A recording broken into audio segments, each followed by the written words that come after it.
Ready. Play. Talking about the tweet that's on the screen at the moment, I mean, we've obviously been on this stream, so we didn't see the post-match antics, shall we say, but John's reporting that apparently a Channel 9 commentator has said something, that'll be the channel over in Australia, said something negative about Djokovic, and he's not really done much of an on-court interview. Now, I noticed that during the tie-break and maybe around about 5-all, that, you know, there was a bit of a back and forth with the crowd, as there usually is. But I didn't think it was over the top. I've seen worse. What's your thought?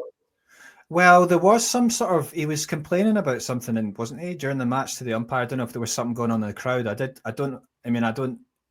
see exactly what that was about. So it might have been something connected to that. I mean, someone was mentioned there, the Channel 9 guy. I actually, did you see that at all? I mean, that was quite strange to me. No. It was quite, it actually wasn't directed at Djokovic's stuff as such, but he said something about Djokovic. It was to Djokovic fans that were out there. It was quite unprofessional. So it was kind of surprising that this guy was saying that. I don't know if it's it was.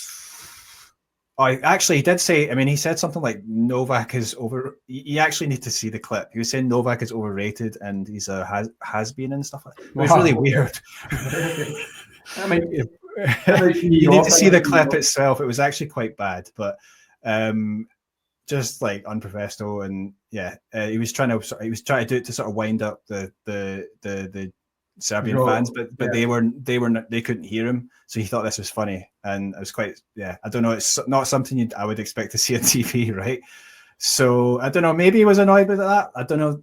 I mean, he seems to get, in general, Djokovic, you know, there will be people there heckling him in the crowd, and he does seem to take this quite personally sometimes. We don't know what they're saying, so maybe it's a strange one, because he feeds.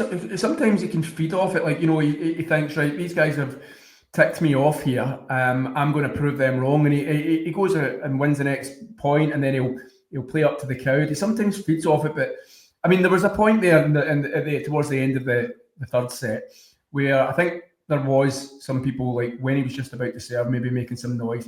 But then the next point, it sounded as if there was like a door closing or something in the stadium.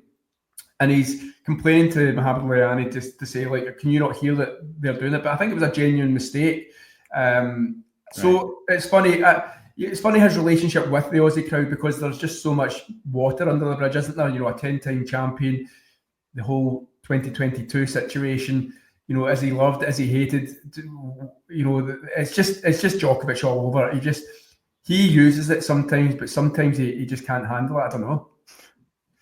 Yeah, but I mean, it's not like I think it really sort of affects his tennis as such. It just seems to fire him up a lot of the time, and he knuckles down, and that's the way he is. So, if you enjoyed this video, make sure you hit that like button. Don't forget to subscribe and click that notification bell so you don't miss out on all things tennis.